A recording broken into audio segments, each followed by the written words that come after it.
Өткен айда Алматыдағы химия биология бағытындағы Назарбаев зияткерлік мектебінде дау шыққан болатын. Өркен бағдарламасы аясында оқуға тапсырған балалардың ата-анасы қазақ және орыс тобына бөлінген гранттар әділ бөлінбегенін айтып шағымданған. Осыған ұқсас жағдай елордадағы Назарбаев зияткерлік мектебінде де қайталанып отыр.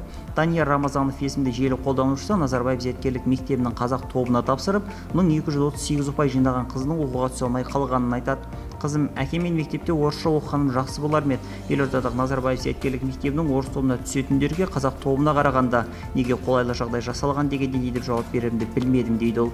Данияр Рамазановтың айтуынша Нұр-Сұлтандағы Назарбаев зияткерлік мектебінің қазақ тобына 936, орыс тобына 706 адам құжат тапсырған. Екі топтағы оқушылар санының арасындағы айырмашылыққа қарамастан топтар саны бірдей болып шыққан.